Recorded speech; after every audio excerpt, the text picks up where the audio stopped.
tadi degeneratif, ini infeksi ya. Infeksi sistem pernafasan atas gitu ya yang saya bagi. Ini sebenarnya untuk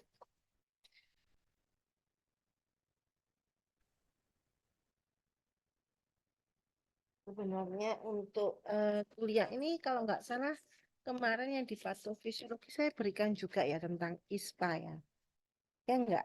Apa benar saya yang berikan atau dosen lain ya? Kamu sudah lupa. Kayaknya saya deh yang ISPA ini ya.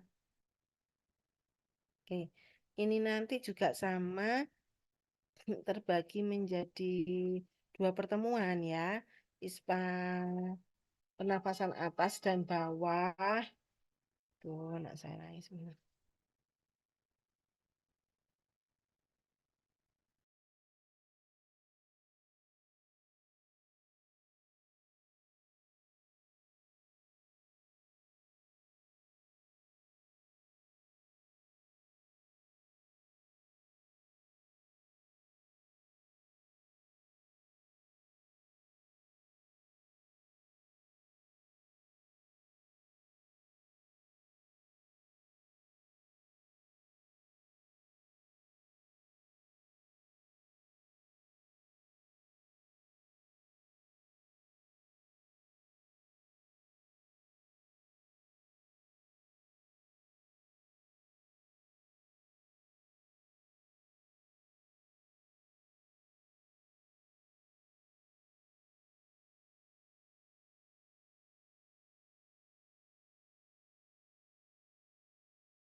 Permisi Bu Farapti, tidak ada suaranya Ibu.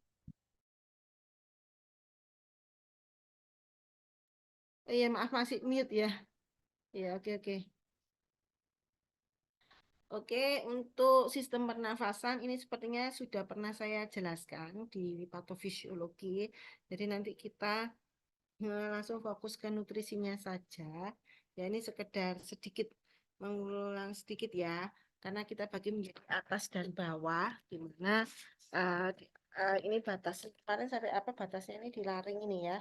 Jadi sampai sini nanti trachea, baru dimasuk di bronkus dan alveolus ini masuk pada sistem pernapasan bawah ya. Nah, ini penyakit nanti eh, apa ini karena ini masih masuk dalam kategori penyakit infeksi yang kita bahas sehingga nanti untuk gizi sendiri tentunya terkait dengan imunonutrisi ya. Jadi zat gizi sebagai untuk imunitas hampir sama dengan yang lain. Cuma kita nanti spesifik eh, apa ciri khas dari ISPA ini apa gitu ya yang harus biasanya diperhatikan oleh ahli gizi ya. Untuk atas, saluran pernafasan atas ini banyak penyakit-penyakit yang umum hampir selalu kita pernah alami ya, pilek, sinusitis, mungkin sinusitis enggak yang sering influenza ya. Sinus ini sudah kena di bagian sinus-sinus di rongga wajah ini ada kadang sering kalau sakit pilek gitu ya, pipinya ikut sakit, kemudian beberapa bagian sini sampai ke bagian leher itu ada bagian sinus-sinus yang ini ya, itu meradang. Ya ampun.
Maaf ya ini.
Loh, saya masih mood dari tadi ya. Halo? Iya, Iya, Ibu. Ya Allah, Rek. Recording in progress. Oke. Ini apa? Kamu merekam, Rek? Kalian merekam kah? iya Bu Farapti. Ngapain direkam enggak? Nih, ini banyak yang nggak hadir ya. Ya, Rek. Cuma 116 dari harusnya 150 kan? Bener ya? Iya Bu. Nah, di KB banyak yang nggak hadir nih. Nanti absennya penuh. Oke ya. Sebentar-sebentar saya makan. Untuk ISPA ini banyak pasiennya nanti dari golongan usia anak-anak juga karena rentan terhadap infeksi ya. Ini umum biasanya pertahanan awal dari pernafasan yang sering influenza, ya, pilek, faringitis. Ini laringitis cukup banyak ya dengan gejala-gejala yang khas. Ini jadi batuk, pilek ya, hidung tersumbat, sakit tenggorokan dan kadang matanya juga berair dan lain-lain. Jadi pengobatannya untuk atas ini tadi saya sampaikan jarang sampai masuk rumah sakit, biasanya akan mereda dengan sendirinya dengan apa ini intinya ya dengan konsumsi makanan yang ini ya, kemudian istirahat dan juga apa dibutuhkan konsumsi vitamin ataupun antibiotik, tapi tidak selalu ya. Jadi pada kasus-kasus ISPA ini tadi sangat tergantung dari imunitas. Yang sering banget kena ISPA ya, ya penanda bahwa imunitasnya lagi turun gitu ya. Apalagi biasanya ada yang ditambah dengan alergi yang lain-lain itu yang menumpangi seringkali semakin sering kambuhnya ya. Itu ini sudah nggak usah teman-teman eh, apa ini perhatikan untuk ini saluran nafas. Jadi maaf saya berikan juga yang untuk apa ini di jadwal atas bawah sebenarnya juga tidak membahas atas secara keseluruhan. Tadi kalau keseluruhan kita mungkin lebih banyak nanti ke peran dari imunonutrisi yang dikonsumsi ya, ditambahkan dalam bentuk bahan makanan atau kalau perlu dalam bentuk suplemen. Dan salah satu tanda penyembuhan seseorang, khususnya dari ISPA itu ketika eh, nafsu makannya mulai membaik ya. Seringkali ISPA ini yang mengganggu nafsu makannya itu kadang-kadang bukan karena nggak nafsu makan, bukan gitu ya, tapi karena memang di sini terkait dengan indera-indera pengecapan, kemudian ini ya eh, apa indera apa Rek? Kalau makan itu kan menjadi buntu pembauan ya, jadi rasanya menjadi hambar. Lebih ke seperti itu. Proses ispa karena terjadinya lokal. Sehingga ketika ini membaik kondisinya, kemudian indera-inderanya juga menjadi normal kembali, tentunya ini akan sebagai tanda, salah satu tanda kesembuhan dan bisa ini. Tapi kalau kita misalnya sadar ini ya, jadi teman-teman nanti perlu mengedukasi juga ketika rasa makanan itu tidak eh, senikmat kita sehat, misalnya menjadi lebih hambar atau nggak ada baunya, ya ini tetap kita apa ya, ya kita lawan. Ya kita tidak ikutin, nggak enak makan, aku nggak makan, nggak ini, ya bukan begitu ya, karena kita tahu ini pada fase yang membutuhkan dan memang bukan apa satu-satunya harus ini. Nah, atau kalau sedang sakit itu cari aja makanan-makanan yang memang teman-teman selera. Mungkin kalau lihat makanan biasa sehari-hari nasi terus di rumah kadang boring atau apa, ya nggak apa-apa, karena memang sebenarnya ketika infeksi virus dan lain-lain itu tidak ada tantangan ya, boleh sementara itu ya, untuk bagaimana agar nafsu makannya ini ya, kan sering kalau ini diberikan ini imunostimulator ataupun banyak peningkat ini obat-obatan untuk meningkatkan nafsu makan anak ya, ini bisa ditambahkan mungkin dengan herbal-herbal, minum kencur atau lain yang untuk meningkatkan ininya aja ya. Oke, sehingga nanti tentunya pembahasan pada kasus-kasus yang disajikan juga bukan kasus-kasus pernafasan atas secara murni ya, tapi lebih banyak adalah kasus-kasus ISPA dengan komplikasi pernafasan bagian bawah. Nah, ini nanti mulai dari bronkus, ada penyakit bronkitis, alveoli ya. Alveoli ini banyak kasus-kasus emfitax apa namanya? Saya lupa. Emfitaksis ya kalau nggak salah. Terus pneumonia dan lain-lain ya.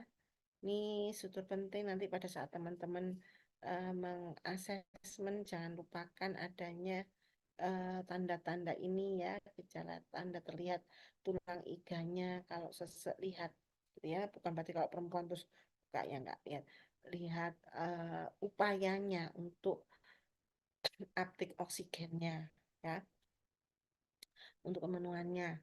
Jadi apakah tulang-tulang iganya ikut restriksi, sternumnya, interkostalnya. Nah, ini semakin tentunya semakin dia berusaha kuat payah itu menunjukkan sebenarnya jalan nafasnya itu semakin mengalami restriksi ya. Bahkan otot-otot pernafasannya pun kita juga bisa lihat. Ya, kalau kita normal seperti ini kan ya pasti ya bergerak, otot-otot kita ininya itu bergerak, tapi tidak ada yang sampai apa ini terjadi restriksi ya. Retraksi maaf, tertarik. Ini nanti hingga ketika terkait dengan pernafasan ya pasti yang utama intervensinya terkait dengan oksigen, CO2 ya, alat bantu nafasnya ini seringkali harus dibantu.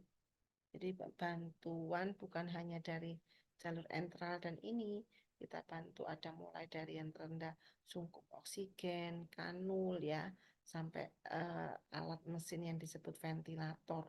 Intinya untuk menyediakan oksigen seluruh tubuh, dan nafas ini adalah jalannya. Ini ya begitu pintunya. Nah, kalau pintunya tertutup, pintunya terhalang ya, nggak bisa masuk meskipun dalamnya sehat. Sehingga ini harus diperhatikan ya, RW-nya, jalannya. Jalannya sudah benar nggak? Kalau ternyata ada misalnya kasus-kasus tertelan atau apa ini, di jalan nafas ada misalnya makan apa kemudian itu menghambat ya, itu harus diambil dulu, nggak perlu bingung dikasih oksigen ini karena penyebabnya adalah itunya gitu, dan ini harus dalam hitungan detik saja ya, detik menitan, paling lama 2 menit 3 menit, nggak boleh lebih dari itu. Sehingga makanya kasus-kasus ISPA ini dikaitkan dengan kegawat daruratan. Ini bisa nggak usah. Oke, kita masuk ke sini saja ya. Ini nantian teman-teman harus perhatikan pada pasien, bukan hanya batuk, pilek, sesek, ya. Sputumnya seringkali batuk itu lihat di sputum, karena lihat TBC, lihat pasien dengan berbagai penyakit itu banyak ini nanti biasanya di bangsal paru itu selalu evaluasinya disuruh mengumpulkan sputum, ya, riaknya, istilahnya begitu, dahaknya. Kita lihat volumenya, jumlahnya, banyak enggak ya, warnanya, ada buihnya enggak, warnanya apakah kemerahan, ya, apakah coklat tua ataukah hijau, macam-macam sampai baunya, ya. Ini kita harus bisa deteksi ini biasanya dari tim medisnya untuk menentukan. Kadang dari sputum aja itu sudah mengarah ke suatu diagnosis penyakit. Kemudian ada enggak tampilan batuknya berdarah, ya. Pada kasus-kasus pneumonia ini bisa terjadi banyak ini kasus-kasus ketika batuk, nah itu mengeluarkan darah. Darahnya juga nanti dievaluasi apakah darahnya berwarna merah segar, merah tua, merah apa, itu ada ininya, ya. Kalau merah segar banget berarti ya di area jalan nafas ya, mungkin ya belum tercampur dengan apa ini kalau lebih ke, kalau batuk enggak, biasanya enggak terlalu yang banyak itu di muntah yang tercampur dengan lampu sampai hitam. Kalau batuk ini biasanya tetap merah segar, cuma lihat volumenya dan kentalannya itu berbeda, ya. Sesak nafas, nyeri dada, ini sampai ke biru. Jadi eh, darah biru tadi dikatakan darah biru itu bukan bangga, malahan ya darah biru itu kekurangan oksigen dan itu terlihat di apa ini sianosis, di kulit-kulitnya selaput lendir itu pucat, istilahnya biru itu pucat gitu, putih tapi pucat, ya. Hipoksemia itu nanti gejala-gejala itu, ya. Ini kurang lebih patofisiologi. Nanti hipoksia, kekurangan oksigen di dalam jaringan, bisa terjadi mencetuskan berbagai reaksi metabolis mulai dari inflamasi, ya, kemudian ini proteolisis, nanti berakhir dengan masker difungsi, dan akhirnya kenapa orang yang kekurangan oksigen itu bisa terjadi kakeksia, ya, bukan hanya karena asupannya yang menurun, karena berbagai mekanisme tadi banyak yang terlibat. Ini energi expenditure-nya, ya, tadi karena kerja pernafasannya meningkat untuk menganulir apa nih seseknya, adanya infeksi kronis, bakteri di sana juga, peran dari pengobatan-pengobatan, fisioterapi dan lain-lain ini ikut berperan. Jadi nanti teman-teman bisa nanti penyebabnya adalah peningkatan energi expenditure misalnya, yang apa ini ditandai dengan adanya tanda-tanda pernafasannya, apa misalnya ada tarik apa ini otot-otot pernafasannya dan lain-lain, ya, misalnya peningkatan energi karena memang ini, ya. Kemudian ini ditandai dengan juga penurunan asupan makan. Jadi pada orang-orang ISPA, khusus orang di sini, ya, karena sulit bernafas, ya karena bingung nafas sih, ya masuk nafas sampai makan. Dan jarang sih nanti kalau pasien dalam kondisi sesek biasanya terus kalian ayo ini segera makan kan nanti energinya tambah, kesel uangnya tambahin, ya nggak bisa, kan nafas harus dibebaskan dulu jalan nafasnya karena ini waktunya pendek, ya. Jadi bukan orientasi memberikan makan sampai kesulitan nafasnya, terutama yang ini, ya. Bukan berarti kalau nafas terus nggak lama di ruangan, nggak, tetap itu ada pengaturan makannya. Cuma pada saat kondisi yang akut ini tidak fokus di makanannya, kita lebih ke oksigennya dulu. Kemudian, nah ini kondisi yang sangat sering pada pasien sudah energinya meningkat, asupannya kurang, berarti gak terpenuhi dong semakin ini ya. Ini akan menyebabkan kondisi malnutrisi. Nah, kalau kondisi malnutrisi ini teman-teman tidak perhatikan, tadi misalnya, oh pada pasien akut, menurut saya nggak tahu yang kemarin sempat diskusi sih dengan teman-teman dosen gizi, karena mungkin kalau di klinis ataupun rumah sakit ya jangan perhatikan malnutrisinya, bukan itu maksud saya itu dengan teman-teman menuliskan diagnosisnya. Jadi kita itu terpikir tadi ya, karena kondisi malnutrisi yang tidak diperhatikan ya, eh, itu akan menyebabkan banyak rentetan belakangnya itu ya, dan itu kita bisa lakukan intervensi dari awal, tidak harus memenuhi 100%, minimal kita perhatikan kondisi malnutrisinya ini itu sambil jalan ya, itu simultan menurut saya ya, karena ini juga diperhatikan oleh apa ini yang lainnya, profesi yang lainnya juga gitu. Nanti ketika malnutrisi padahal fungsi paru itu semakin nggak kuat dong, masa kekuatan daya tahannya ya, lama-lama nek wong wis capek ya berhenti, bahaya lah ya, dia masih kesulitan jalan nafasnya, justru dengan dia berupaya keras itu menandakan dia masih ada upaya, ini harus segera dibantu ya, dibantu dengan alat pernapasan dan lain-lain. Ini kalau dibiarkan orang dengan kesulitan nafas terus nggak apa-apa biarin aja, nanti kan ini tambah lama-lama kekuatannya menurun ya, dia nggak bisa mengalir lagi ya, berhenti ya. Jadi ini eh, tadi semakin merusak fungsi parunya sendiri, menurunkan elastisitas dan lain-lain karena selnya nggak dapat asupan. Kemudian juga pertahanan sistem paru sehingga akan meningkatkan infeksi-infeksi berdatangan ya. Di rumah sakit itu penuh infeksi, jangan dikira di rumah sakit itu enak ya, makanya anak nggak boleh di sana, justru sumber infeksi di mana-mana ya. Makanya di sana jangan sampai imunitasnya ini menurun karena bisa terjadi infeksi sekunder dari bakteri-bakteri yang lain. Tuh. Kemudian ini HB ya, kita tahu sendiri peran HB pada sistem pernafasan mengangkut oksigen, terus jalannya terganggu ya. Kemudian yang ngangkut juga kurang karena bahan dasarnya adalah protein, zat besi. Nah ini, jadi kamu fokus pada apanya terusan? Ya harus fokus pada malnutrisinya. Harus diinikan dengan malnutrisi di sini bukan ya adequate intake tadi salah satunya ya. Bukan nggak harus dengan berat badannya. Minimal tercukupi tadi. Ini harus diperhatikan.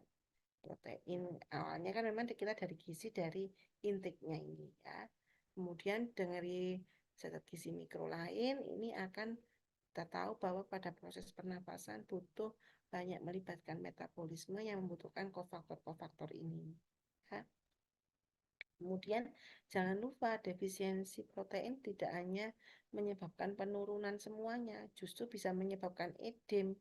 Ya, apalagi albuminnya rendah, wis nggak ada tekanan onkotiknya menurun ya, malah eh, sudah sesek paru nih tertimbun air ya, malah complicated banget itu. Kemudian salah satu peran dari protein sulfat. Sebentar ya, saya agak kurang. Penurunan surfaktan ya. Surfaktan itu yang fungsinya untuk mengembangkan paru sehingga nanti akan mudah kolaps alveolingnya. Tadi ya, vitamin C juga bisa untuk meningkatkan kolagennya. Sehingga kehilangan berat badan yang akibat asupan ini loh ya. Jadi kita itu supporting banget, bukan berarti teman-teman gizi itu nggak ada perannya. Kita justru harus memperhatikan asupannya ini tercukupi ya, minimal tidak ini sehingga nanti tidak memperberat tadi, prognosisnya semakin. BPOK ini sudah cerita juga ya, bronkitis. Terus langsung aja jangan lupa etiologi dari apa kira Bentar ya, masuk angin. Etiologinya dari rokok ya, polusi udara. Perhatikan ini semua kalau kalian obati ini, tapi ini tidak dijauhkan dari sumber-sumber eh, infeksinya, faktor resikonya ya akan mudah relapse banget ya. Oh. Ini nggak usah terkait stroke oksidatif, kemudian tadi proteinase dan lain-lain. Jadi ini terjadi hipermetabolisme, ini reasonnya kenapa memberikan asupan energi yang tinggi ya. Kita karena memenuhi hipermetabolismenya ini, kalau tidak kuat ini konsumsi oksigen semakin menurun dan suplai ke jaringan juga akan semakin. Wes ini nggak usah. Ini kan kalian juga sudah belajar imunonutrisi, ini masih berlaku pada semua sistem, gangguan sistem apa ini imunnya. Nah, ini yang teman-teman perlu detailkan ya pada pelaksanaan PPOK, melibatkan seluruh keilmuan yang lain, salah satunya banyak nanti dengan ventilasi, terapi oksigen. Ini hipermetabolismenya REE-nya, terutama REE ya. Resting dalamnya, kebutuhan selnya meningkat untuk aktivitas otot pernafasan ya, sehingga kita berikan kalorinya tinggi teman-teman ya, bisa mati KTP kurang lebih sampai 1,5. Nanti lihat di kasusnya seperti apa. Kemudian biasanya juga diberikannya bertahap ya, tidak langsung tinggi, tapi hati-hati dengan semua yang pemberian TKTP. Teman-teman harus hindari yang namanya overfeeding. Nanti pelajari apa itu overfeeding ya, karena nanti eh, hal yang buruk terjadi atau tiba-tiba ini pasien, biasanya ini kita sudah evaluasi berapa hari membaik, tapi tiba-tiba di hari itu bisa drop ya, banyak faktor. Salah satunya itu bisa kontribusi dari teman-teman gizi. Biar overfeeding itu sangat cepat banget efeknya, memburuknya. Nah, ini jangan sampai kita memberikan niat yang bantu, tapi justru nih ya, ini biasanya dengan boleh dengan ya apa saja.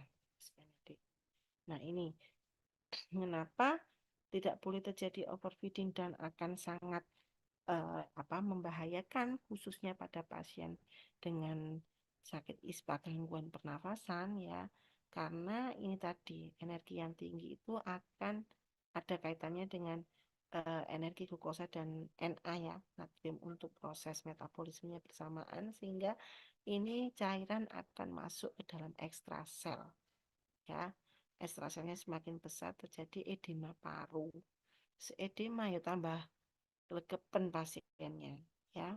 Jadi ada nanti winning itu peralihan dari ventilasi mekanik untuk dapat bernapas spontan. Harusnya kita perkirakan kalau dari perjalanan penyakit ini nanti membaik, itu kan masih diprediksi ya dari tim dokter, oh ini membaik, prosesnya besok misalnya bisa kita siapkan proses winning, ternyata di pagi harinya misalnya ya, salah satunya bisa kontribusi dari pemberian nutrisi. Jadi makanya evaluasinya harus setiap hari, tidak hanya sama di awal sampai akhir. Kemudian ini banyak ini sudah saya berikan ya. Kamu kalau sudah bilang rek, nggak tambah ya. Sudah ya? Halo, sudah apa belum ya teman-teman? Belum, Bu. Lu masak sih?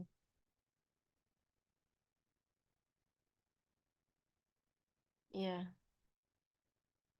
oke. Sebentar apa ya Mbak? Kok ketutup sih Mbak? Ya wis lah pakaiannya. Loh, kok jadi hilang ininya Mbak? PPT Mbak buka ono ya. Masih tampil ta? Masih tampil enggak, Rek? Ada, Bu. PPT isi marah-marah.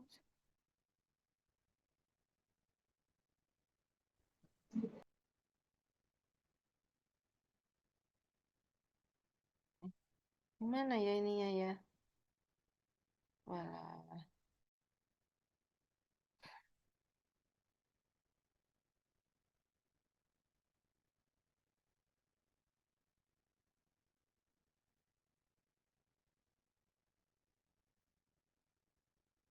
nggak muncul ya, Rek. Apa cah?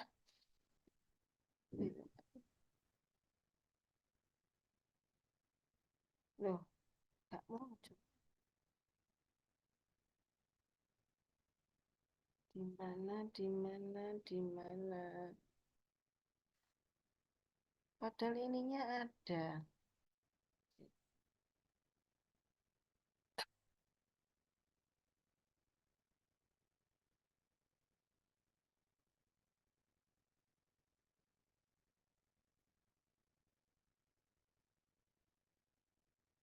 Gimana caranya ya? Halo teman-teman. Nih, tah.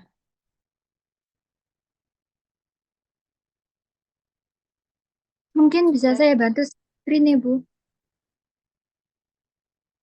buka iki loh. Ini loh ada, tapi kok gak mau muncul nang lek. Aku tak kirim ke kamu ya.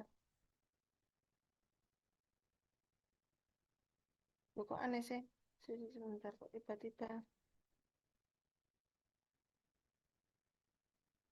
Luar biasa ya. Iki loh, muncul lagi. Bentar, sampai mana tadi ya? Ini kebutuhan energi ya. Kebutuhan energi. Tadi sudah mempersulit tadi winning ya. Untuk komposisinya, perhatikan untuk kebutuhan energi ini karena kita harus memperhatikan ini banyak apa namanya kajian untuk karbohidrat lemak ya untuk pasien ISPA, di mana ini dari awal itu tidak diperkenankan memberikan dia tinggi karbohidrat karena karbohidrat itu menghasilkan hasil samping CO2 yang tinggi ya secara cepat. Ini akan terjadi hiperkapnia. Padahal ini pasiennya pada pasien sesak itu kesulitan mengeluarkan juga. Sehingga ini gitu lebih banyak apa komposisinya sehingga lebih aman pemberian lemak yang agak tinggi. Namun ada suatu kajian juga yang mengatakan, nah kalau alasannya CO2 lebih tinggi, justru satu molekul lemak itu menghasilkan CO2 yang lebih banyak daripada karbohidrat, sehingga jumlah lemak yang tinggi itu juga akan memperberat. Coba baca ya ini ya, guideline yang terbaru itu bagaimana untuk karbohidrat lemak ini. Intinya tetap masuk akal semuanya. Kita tidak boleh memberikan terlalu tinggi. Kalau karbohidrat ini mungkin dalam waktu yang cepat saya rasa ya. Proteinnya ini agak tinggi untuk pasien ISPA ya dengan cara tidak ada gangguan fungsi ginjal dan lain-lain yang memberatkan metabolisme protein karena memang sangat dibutuhkan untuk berbagai fungsi penting tadi HB, zat besi, surfaktan ya, protein ini untuk albumnya banyak ya. Ini kurang lebih seperti ini untuk meningkatkan imun. Tapi ini kalau lihat dari komposisinya ya seperti gizi seimbang aja ya. Dengan mungkin karbohidratnya jangan lebih dari 55%. Biasanya kan kita 60-70-an ya. Ada yang 60, ada yang ini. Nah, ini bentuk dan pemberian makan, gejala saluran nafas dan cerna. Ini sulit untuk apa? Meningkatkan asupan sehingga kita perhatikan makanannya diberikan lunak umumnya ya, porsi kecil dan frekuensinya sering. Jadi jangan diberikan makanan normal padat ya, biasanya ini akan sulit untuk pasien-pasien. Pada orang sakit ini gagal nafas ini kadang seringkali tidak bisa diberikan nutrisi secara oral sehingga perlu bantuan enteral dan parenteral ya. Ingat resiko-resiko tetap lebih tinggi dibandingkan dengan oral sehingga kita harus evaluasi. Ini kemudian zat gizi yang banyak ya ditambahkan dan diperhatikan terkait dengan asam lemak omega 3 ini sebagai perannya sebagai eukasinoid, bronkodilator ya, menurunkan inflamasi, kemudian juga ada peran peningkatan tekanan darah karena pada kondisi sesak itu beberapa menunjukkan tekanan darahnya yang agak tinggi ya atau proteksi terhadap remodeling vaskuler. Ini peran omega 3 ya. Ini teman-teman bisa berikan dalam bentuk suplemen, bahan makanannya, pilihannya ya. Ini sudah tadi ya. Antioksidan, pikirkan pemberian antioksidan pada pasien PPOK ya. Dia dari antioksidan tidak hanya vitamin A, sebenarnya bisa vitamin C, vitamin E, ini untuk meningkatkan perbaikan ya. Jaringan parunya tidak mengalami destruksi dan lain-lain. Kemudian vitamin dan mineral ini juga perlu kadang dalam bentuk suplemen teman-teman untuk mempercepat ya penyembuhan lukanya, anabolisme, imunitas dan support inilah. Vitamin dan mineral kan juga ada fungsi antioksidan. Kemudian elektrolit juga harus diperhatikan karena sering terjadi hipokalemia, hipofosfatemia, hipokalsemia ini sebagai kofaktor semakin menurunkan fungsi otot pernapasan ya. Nah juga karena obat-obatan yang dikonsumsi banyak terbuang lewat urin sehingga kita harus perhatikan kecukupannya juga. Cairan tentunya juga diperhatikan ya. Cara pemberian cairan ini sesuai, penting untuk monitoring asupan setiap hari ya keseluruhan. Nah, kemudian untuk evaluasi, untuk asesmen juga pasien ini teman-teman bisa lakukan evaluasi dari laboratorium. Nilai analisisnya dilihat dari pembuluh darah arterinya ya. Itu bisa lihat dari analisis gas darah, tekanan oksigennya, tekanan CO2 untuk cross check kan gitu ya. Sesuai kayak ngono gejalane biasanya kita dari medis sih. Jadi lihat kondisi labnya kayak gini ya. Mungkin nggak selalu labnya normal, tapi ada juga. Apalagi kalau seperti itu, begitu teman-teman harus juga perhatikan ya. Kadar HB-nya bagaimana, saturated oksigennya bagaimana. Nah ini harus diamati secara klinis ya. Karena sesek itu bisa digawe kita. Bisa banget. Kamu sering lihat sinetron nggak? Bisa kan? Orang sesek itu bisa direkayasa. Iya kan itu kan otot dari luar kita bisa. Tapi seberapa lama begitu? Ya, ya, ya ini akan kelihatan ya. Jadi sampai cara dia ininya duduknya apakah harus kalau dia mengeluh sesek maring lo turu bleksek turunya nyenyak bantal satu ya gak cocok ya itu kan ada beberapa orang diikuti dengan misalnya dia umumnya kalau tidur terlentang nggak bisa pakai tumpukan bantal loro bantal telu apa meneh sing gak iso turu dengan duduk dengan sedikit berbaring tambah sesek duduk aja ya itu wis gak mungkin mereka yasa lah ya kayak gitu kalau ini kan bisa teman-teman nanti eh, bisa melihat dan itu harus kita melihat sendiri ya nggak iso direkam medis itu rekam medis yang dibaca kita gizi itu nggak usah lihat pasien direkam medis kan sudah tertulis lengkap tulisannya kayak gini tok rek sesak nafas ngono tok nafsu makan dan lain-lain misalnya kuning lah itu kan harus dilihat nah, tapi saya bilang gejalanya bagaimana disfagianya itu seperti apa nggak nafsu makannya itu yang bagaimana. Nah, ini bisa nanti berbeda-beda tiap orang. Mana yang kita bisa include. Jadi semuanya nggak jatuhnya sesak nafas. Nah, ini semuanya enteral. Nggak harus seperti itu. Ternyata dia masih mau. dari makan. Aku nggak mau makan rumah sakit, sisa makannya makanannya nggak enak, dia senangnya mungkin ya. Nah, ini kita menjadi PR juga bagi ahli gizi rumah sakit. Itu ternyata dari makan luar dia mau loh, ya. Jadi nggak harus defisit, perhatikan seluruh asupan yang dikonsumsi. Itu yang harus teman-teman dapatkan data realnya. Gitu. Kadang-kadang pasien nggak mau cerita juga, makan dari luar dibawakan keluarganya. Cukup sebenarnya, ya. Seperti itu sih. Nah, itu nggak apa-apa kalau takutnya malah teman-teman tertipunya kalau lihat pasien di rumah sakit hanya lihat di sisa makanan. Udah Bu, terakhir mau telur entek resik kabeh sak ruangan. Ini sing entekno keluarga ya. Iya, pasiennya aku nggak bisa makan. Makannya cuma mungkin sepertiga atau seperempat. Ya kan emang dibuang, ibu tak habiskan. Misalnya anaknya yang jaga.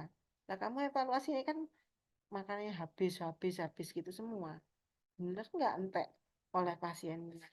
Nah, ini yang harus bukan salah, dimakan keluarganya itu nggak apa-apa, itu justru eh, food waste-nya nol. Ya kan kita jadi bukan senang, maksudnya itu tidak mubazir. Nggak apa-apa di keluarganya itu nggak habis, nggak boleh Bu makan. Harusnya itu nggak boleh.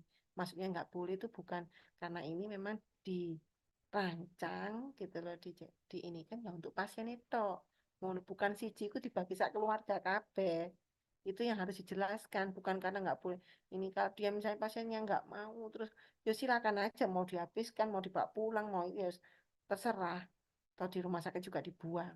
Nah, itu yang harus ditekankan. Ini diperuntukkan hanya untuk pasien. Jadi sebisa mungkin, jadi keluarganya itu paham.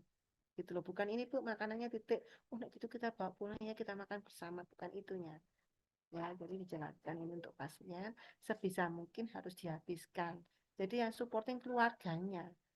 Karena nggak yang menu yang biasanya bantu makan kan bukan perawatnya, bukan ini. Ya, kalau keluarganya telaten, oh sedikit. Bu, nanti nggak bisa aku makannya mungkin rong sendok. Ya nggak apa-apa. Nanti sambil diajak ngomong dikit lagi, oh masuk. Ternyata ditemani sak jam teh. Ya, kan itu ini tergantung ininya. Ya, jadi bukan udah nggak mau, ya wis nggak apa-apa, wis kamu nggak mau gitu loh. Ya itu yang kita harus tekankan. Kadang keluarga itu salah persepsi gitu. Ya, karena memang kalau mau ini ya pesan sendiri ibunya itu atau keluarganya yang lain. Yes, ya, apa rek ki mau terus ini tadi pH, PCO2 tadi keseimbangan asam basa kita bisa lihat di sini ya, sampai saturasi oksigen dan lain-lain. Ini bisa dilihat untuk menilai. Ini kan nggak mungkin bohong. Hasil-hasil lab itu mosok iso. Yo, tujuan ngerekayasa lab. Maksud saya ini kan menandakan gejala yang bisa dilihat dari mencocokkan dengan fisik dan laboratorium. Ya, ini nanti ada teman-teman pelajari apa itu asidosis respiratorik, ini kurang lebih begini. Kalau pH-nya menurun, CO2 hasilnya meningkat semua, ini asidosis. Pokoknya kalau ini gampang kan, kalau pH turun asidosis, kalau meningkat alkalisis, cuma kalau ininya bagaimana itu harus dipelajari detail. Ya, ventilasi mekanik ini nanti yang hampir selalu melekat pada pasien dengan ISPA. Ada bantuan ya karena dia oh jadi paksa gak bisa nafas, ayo Bu terus Bu, usaha Bu, ayo Bu dikit lagi Bu, terus Bu, bukan begitu ya. Wis pasien itu beda sampai koyo ini apa ini gul-gulan kejuaraan tinggal dikit Bu, ya bukan lah ya. Ini justru harus ketika dia sudah ada bantuan otot nafas respirasi seperti itu, jatuhnya nanti jarno ya pasien kayak gitu, kamu nggak bantu lihat lama-lama lelah. Ya iyalah kita lari aja juga lelah, jalan lelah. Nah, lelahnya itu berbahaya, sehingga jangan sampai pasiennya ini lelah tanpa bantuan, sehingga segera begitu tidak ini kita kasih bantuan, apakah itu dengan kanul atau ini ya. Kalau ventilasi mekanik ini, nah ini pemberian oksigen ini juga harus hati-hati, bukan itu ada aturannya kalau pasien di rumah sakit. Jadi bukan di polno misalnya biar mendapatkan oksigen sebanyak-banyaknya. Ya malah itu terjadi bisa ini. sangat membahayakan sekali karena oksigen bisa terjadi apa ini menjadi marker oksidan juga begitu ya, stres oksidatif juga. Oksidan ketika diam terlalu tinggi, jadi disesuaikan tingkat ininya seberapa ya, diberikan sesuai dengan ya sama kayak makanan ya, oksigen disesuaikan dengan kecukupannya, kebutuhannya berapa. Terus apa rek? Iki keseimbangan asam basa ya. Ini tak lewatin aja. Kamu belajar sendiri. Saya gak senang belajar ini. Oh, mumet ya. Tapi sebenarnya menarik kalau relate kalian bekerja di bidang ini. Apalagi kalau nanti teman-teman di clinical apa ya, di critical ill, di ICU, di teman kan ada, harusnya nanti katanya dietitian itu nanti ada spesifik spesialis. Jadi kayak teman-teman dietitian yang di rumah sakit otak Jakarta itu kan ada rumah sakit tertentu, yo kan dia spesifik di ini makanan sehari-hari nih orang-orang di ICU critical ill itu ada bahasannya ini, kenapa sih dosis metabolik ini harus diberikan, ini alkalosis. Nah, tuh kok teman-teman spesialis di situ itu sampai seperawatnya, gizinya itu harus menguasai itu karena ini spesifik. Kemudian ini yang guideline untuk nutrisinya ya.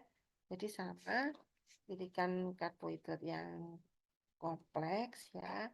Ini mungkin bisa dipilihkan berapa dari green juga. Ini maksudnya kalau eh, ini ya, kalau simple karbohidrat ini kan nanti memberikan efek peningkatan secara cepat. Tapi pada saat biasanya kita berikan yang apa sih, ini jenis-jenis beda ya. Kalau ini oral, ini yang lebih diutamakan oral. Kalau enteral itu konsepnya berbeda. Ya, jadi enteral itu ya kita mempercepat proses penyerapan itu, mempercepat bagaimana masakan makanan itu efisien sampai bisa ke proses metabolismenya. Malah justru yang serat-serat tinggi gak oleh ya. Itu beda ininya.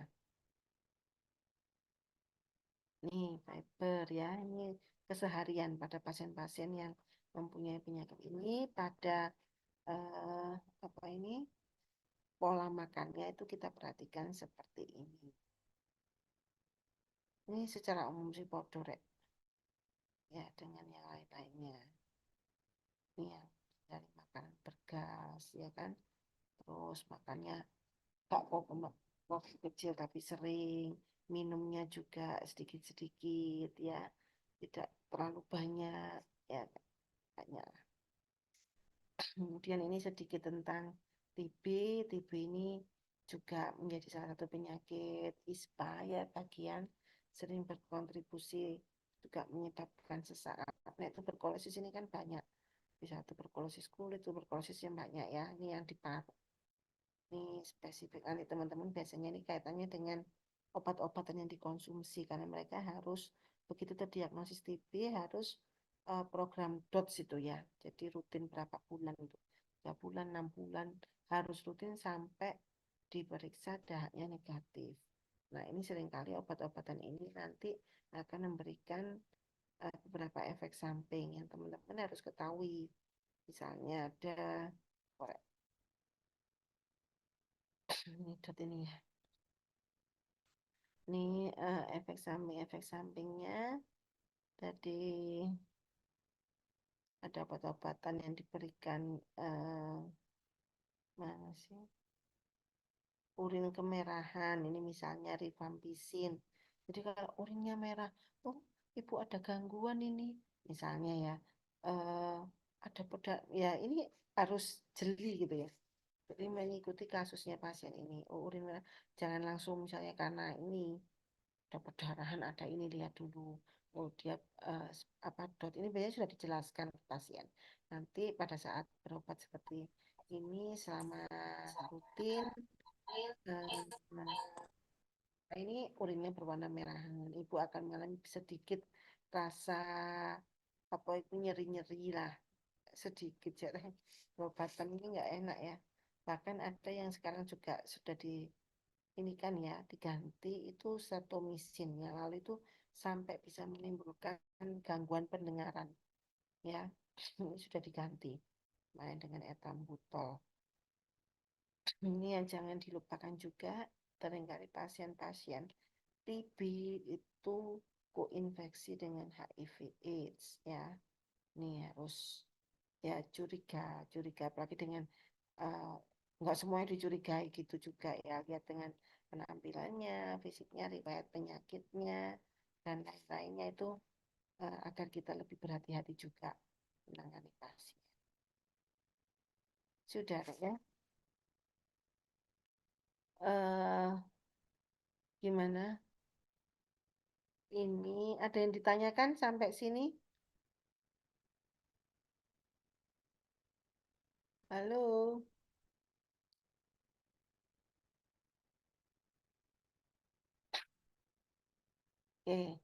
Nggak ada. Untuk minggu depan ini saya pakai untuk telaah kasus aja ya, untuk yang ISPA ya, teman-teman. Karena sepertinya nanti itu nggak selesai yang di ini ya telaah. Ya benar nggak sih? Nanti berlanjut sampai 2 kali. Tetap saya nanti tambahkan ya untuk di ISPA ini. Boleh teman-teman mungkin coba mencari apa ya? Saya kok belum banyak dapat untuk apa ini kasus-kasus ISPA atas ya yang related dengan gizi itu saya belum banyak mendapatkan referensi. Ini beberapa yang ada itu banyak kan itu memang di COPD ya, chronic obstructive pulmonary disease seperti bronkitis, emfisema ya, pneumonia itu banyak tata laksananya. Tapi terkait dengan ini nggak banyak di kan ya, karena bisa sembuh sendiri. Tapi coba kalau teman-teman menemukan atau gaya hidup preventif untuk meningkatkan imunitas saluran pernafasan ya dan lain-lain itu boleh. Banyak nih omega 3, banyak COPD itu banyak nih ya. eh, Nutrition sebagai modifier onset dan progression ini dia dari kualitas ya, sangat penting ini. Jadi ini memperhatikan apa ini sampai ke banyak jumlah tapi ke kualitasnya. Ini medik tadi saya katakan ya ada kronik ini kan diet Mediterranean diet ya, itu ternyata juga banyak memberikan peran positif untuk ini patofisiologinya melalui proses inflamasi, stres oksidatif ya. Ini juga apa ini managing malnutrition in COPD, teman-teman bisa baca di sana. Ini nanti kita coba kupas ya salah satunya. Jadi seperti apa praktek untuk pemberian gizi dan bahan-bahan makanannya ya. Terus ini juga ada nutrisi COPD semuanya ini yang saya ini kan banyak nih. Bahkan ini pada outpatient loh, malnutrition and weight loss ya, paling banyak karena inadequate intake atau low apa gini kualitas of life-nya ya. Jadi penting sekali nanti nutrition counselingnya untuk teman-teman ketika pasien COPD ini harus apa ini rawat jalan ya, atau ya kembali ke rumah, itu menjadi pesan-pesannya sangat penting. Iya, ini ya suplemen vitamin C ini juga ada beberapa referensinya yang lebih dari 400 mg per hari. Nah, ini signifikan meningkatkan. Ternyata apa ini untuk markernya dia periksa volume expiratorinya ya. Banyak rek, mungkin sudah ini ada banyak beberapa yang lain tadi belum saya masukkan ya. Nanti coba teman-teman cari yang untuk apa influenza influenza atau apa ya yang terbukti ya. Berapa sih? Eh, Kalau biasanya kita konsumsi ya suplemen apa itu vitamin C itu berapa? 1000 miligram itu ya. 1000 miligram itu ya. Dalam bentuk minuman, dalam bentuk itu langsung pipisnya kuning gak karu-karuan. Ya. Oke, dari sini apakah ada yang mau didiskusikan?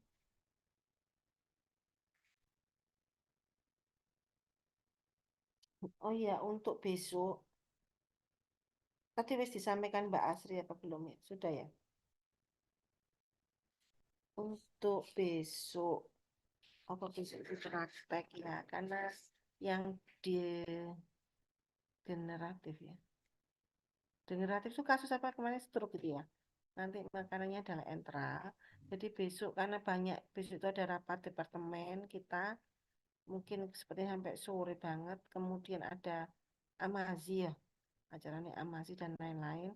Dan untuk enteral itu kan teman-teman tak kira delok apa malah nggak bisa Bu kalau dijadikan satu wong sing masak lho wong pirodok sih Rek, ya kecuali semua menampilkan resepnya untuk diolah kan nggak mek wong loro tok kan dua orang yang mewakili lah si masak kan nggak usah sak kelas ya nggak sih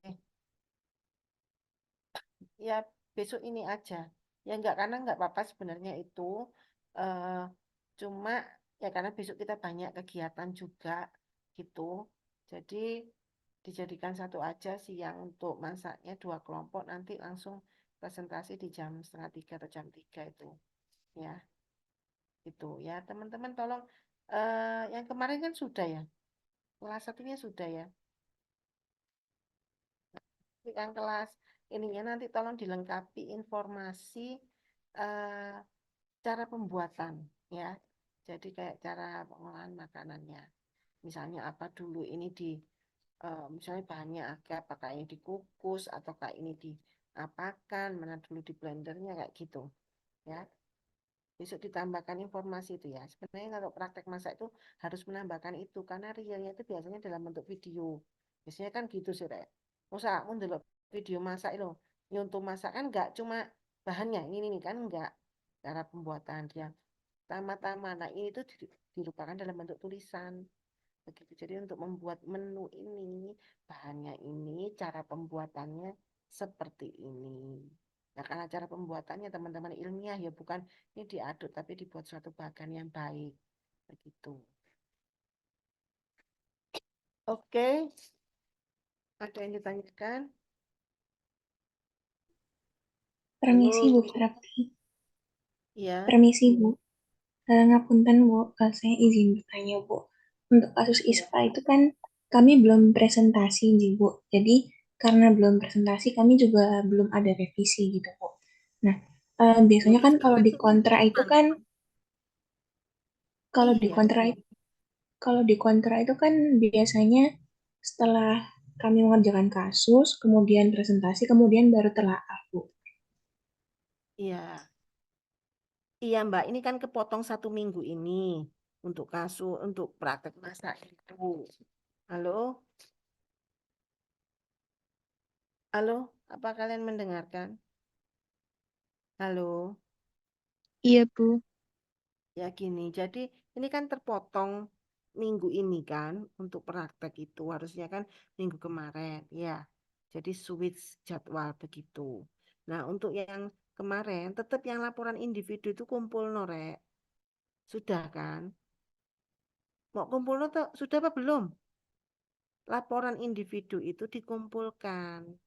Ya nanti baru eh, konfirmasi dulu laporan individu dikumpulkan kalau saya kalian sudah konfirmasi laporan individu yang secara ini loh kopinya itu loh tulisan tangannya itu dikumpulkan nanti kita mau evaluasi dulu ya bukan salah benarnya nanti kalau sudah kita kembalikan kalian nggak usah ngumpulkan nanti kan tunggu waktu presentasi setelah diskusi itu baru berapa lama itu sih ada waktunya itu kalian baru kumpulkan gitu. Ya kan? Saya nggak tahu kalau yang lalu beberapa dosen meminta untuk laporannya per individu ya. Iya, betul. Kalau saya sih per kelompok nggak apa-apa. Kalau yang sudah didiskusikan ya. Tapi maksudnya itu kalian betulkan sendiri di laporanmu yang mau tulis itu loh. Itu kalian harus punya rekapnya kan. Mau nggak mau masuk awakmu gak duwe rekap ngono sih. Masuk nunggoni kelompok itu yang harusnya. Gimana? Ayo coba beri masukan. Ya apa cara praktisnya gitu guys. Kamu sebenarnya saya nggak ingin mempersulit. Kalau saya sih gak tak nilai situ-situ ngono rek tak delok ya mungkin ngerjain apa gak ngono ae ininya. Ya, ya mungkin ada dosen yang dipendeli iya ono sih. Kalau saya lihat ya lebih bagus lagi begitu memperhatikan. Harapannya itu teman-teman menuliskan sendiri, mengerjakan itu ini. Tapi kalau laporan kelompoknya terus kamu cuma kopas dari yang kan sama laporan kelompok itu kan wis mari diskusiku kan mau revisi kan podo. Terus nek saya lo ya, terus yang kamu kumpulkan adalah print outan juga lah buat apa? Tinggal kopas-kopas. Iya kan lah ngoreksi siji lak podo ae, bukan itu sebenarnya. Iya. Kalau laporan kelompok saya satu aja udah. Itu hasil revisi gitu. Yang penting ku iki nanti kamu pikirkan jangan sekarang ya endingnya itu kalian itu UASC akan dalam bentuk oral. Wes. Dan dapat kasus yang mana saja itu loh. Sehingga ini tuh sebenarnya jalan ini yang kita rancang itu memudahkan teman-teman biar konsentrasi. Ya pokoknya harus dikumpulkan, harus ditulis kayak gitu. Kan nanti itu kalian dapat kasus yang di random, nggak tahu kasus yang mana, tapi tetap kasus yang kita presentasikan ini ya, bukan di luar itu. Kasus yang mana, nanti dapat apa kita nggak tahu. Kemudian setelah ini sebentar ya, sebentar. Setelah dapat menyelesaikan secara ini tulis dalam waktu yang singkat, kemudian presentasi no ada tanya jawab dengan dosennya mungkin nggak lama. Kita batasi 10 menit. Jadi itu pun dosennya nggak perlu kalian dapat siapa ini dan kayak gitu. Ya kan? Itu loh untuk mempersiapkan itu. Kalian biar siap mentalnya. Ya ini kayak di klinik gitu kok as tuh kayak gitu nanti. Kalau saya sih nggak tak kontennya harus buka rahasia awak. Ya bukan maksud saya dilihatin coba dilihatin kan enggak. Sekedar karena nulis itu kan butuh effort kan. Beda ambek mek kopas terus mau print itu lah titip koncone iso rek iku rek. Ya terserah sih kamu bagaimana. Kalau dengan saya begitu aja. Nanti laporan tulisanmu itu kamu ini kan sendiri. Nanti yang kelompok itu adalah sudah hasil dari revisi persetujuan semuanya. Data bener harusnya gitu loh ya. Tapi kan saya nggak tahu di belakang layar kalian itu ya apa itu kan saya nggak tahu. Sing ngerjakno mbu wong siji, wong loro, terus yang liyane melak kan agak ero. Terserah sih itu. Kalian pokoknya endingnya itu nanti UAS-nya iso ngono ae wis kamu. Itu akan otomatis kalau dia nanti aktif terlibat ini nggak usah rugi, nggak usah merasa "Oh, kok selalu dibebani teman-teman. Kamu akan dapat efeknya sih nggak tahu ngerjain ya nanti akan dapat efeknya di akhir. Gitu aja. Iya, gitu ya, Rek. Nggak apa-apa ini semua membawa ini. Itu apalagi yang aku gak ngerti kamu dikumpulkan wis silakan ya laporan individu kemarin itu karena kita ada penilaian. Karena penilaian yang seperti saya sampaikan di awal itu loh. Penilaian untuk apa ini selain UTS UAS itu penilaian kita melihat salah satunya laporan individu itu. Justru ini yang sebelum direvisi. Awakmu itu wis ngerjakno gak sih? Ngerti sampai mana? Bukan yang setelah direvisi. Nah, setelah direvisi itu nanti ada nilainya tapi itu nanti nilai kelompok. Tak anggap sama. Makanya mohon maaf saya nggak tahu yang di belakang layar. Sing ngerjakno wong piro, sing iki yang lainnya ikut ya silakan. Karena kalau kelompok ya ikut terbawa itu. Paham ya, Rek ya?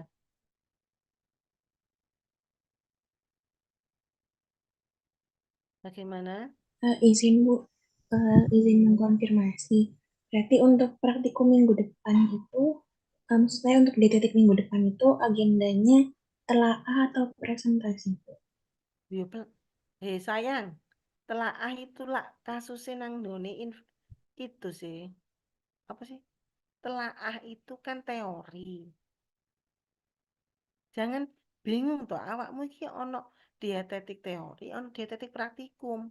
Telaah itu dietetik teori. Rangkaian ini. Jadi setelah 2 kali, ini besok ada telaga gitu Tarek.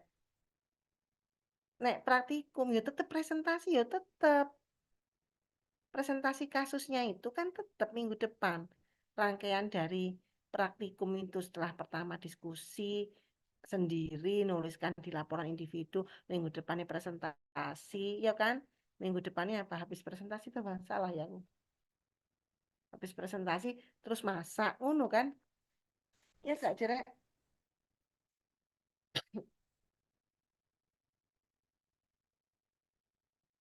Gimana? Untuk yang minggu depan ini, maksudnya yang maaf kalau saya salah tangkap kamu ini. Untuk minggu depan ini kan masih teori sebenarnya 2 kali, tapi tadi saya sampaikan nanti kita kuliahnya itu bukan kayak gini, itu kan satu arah. Ini contohnya, saya berikan 2 jam satu arah, besok itu enggak, Mbak. Karena ini teori, sebenarnya enggak penting kayak teori ini. Jadi lebih banyak kalian ini nanti kita discuss minggu depan. Jadi kamu siapkan bahan-bahan tadi nanti saya beri bahan yo itu rangkuman yang baik begitu nanti kita berdiskusi jadi saya juga belajar kalau saya dikongkon moco ngono kuabe detail ya males rek kalau dengan kamu justru dengan kamu ini oh ada kesulitan bu saya nggak mengerti ini saya juga jadi belajar oh iya sih aku mau kok kelewat moco iki BE ngomong gitu loh saling take and give ya bukan berarti saya lebih mengetahui saya justru sadar pasti teman-teman ini karena kalau orang belajar itu kan lebih memperhatikan ya daripada kalau misalnya ini tidak gitu ya teman-teman jadi minggu depan Tapi besok ini saya izin tanya, Bu. Heeh. Izin mengkonfirmasi sebelumnya. Jadi untuk kuliah dietetik teori minggu depan kan seharusnya masih materi. Namun berarti itu nanti akan diisi telah atau bagaimana gitu kan seharusnya telah waktunya masih 2 minggu ke Telaah depan. itu Nah, itu harusnya Bu. minggu depannya lagi ya telaah itu Iya. harusnya minggu depannya lagi tapi besok ini telah itu kalian telaah itu tetap tugasnya tetap ya membuat yang individu itu ya nanti dilengkapi dengan PPT dan apa full saya sudah sampaikan full text PDF-nya lengkap itu harus masuk sebentar harus masuk begitu nah untuk besok itu saya kasihkan materi gitu mungkin nanti dibuat aja PPT sak kelas gitu ya. Nanti teman-teman buat dan kita diskusikan ya. Tak kei bahan. Berarti untuk minggu depan itu saya yang bertugas ngasih bahan, tak kasihkan teman-teman ini ayo dirangkum dalam PPT ngono. Nanti yang diambil poin-poinnya kita coba bahas satu persatu. Gitu ya. Wes kan? Jadi untuk telah kasusnya tetap 2 minggu lagi gitu. Iya, telaahnya itu tetap tugas individu. Sing koyo wiwing iku normal. Kalau Berarti telaah bukan masuk dibahas di kayak minggu misalnya depan. tadi, kayak misalnya tadi masuk aku telaah juga eh apa ini ambil yang guideline itu. Misalnya tadi 45 halaman juga kan. Ya, itu yang kita bahas bersama. Nanti saya carikan yang ini lengkap ya. Gitu ya, Mbak. Baik, Bu. Terima kasih. Ya, wes, oke. Jadi nanti teman-teman buat PPT aja, nanti siapa yang presentasi gitu ya. Kita saling beri tanggapan. Oh, ini maksudnya begini ya. Nanti kalau ada yang kurang paham dari penjelasannya temennya itu kita bisa diskusikan. Dari ini ya. Ya, oke. Wes ya, Rek. Sudah tidak ada lagi.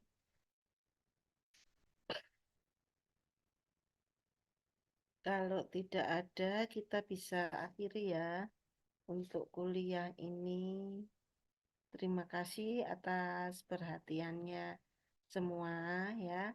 Mohon maaf, ini kalau besok seperti itu ya, maaf ya kalau saya sering gabung kuliah, Rek. Ya kalau minggu depan misalnya bisa per waktu ya sesuai dengan ininya aja masing-masing.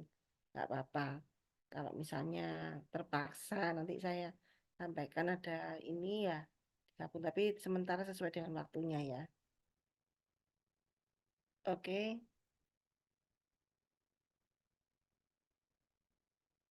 baik. Terima kasih teman-teman atas perhatiannya.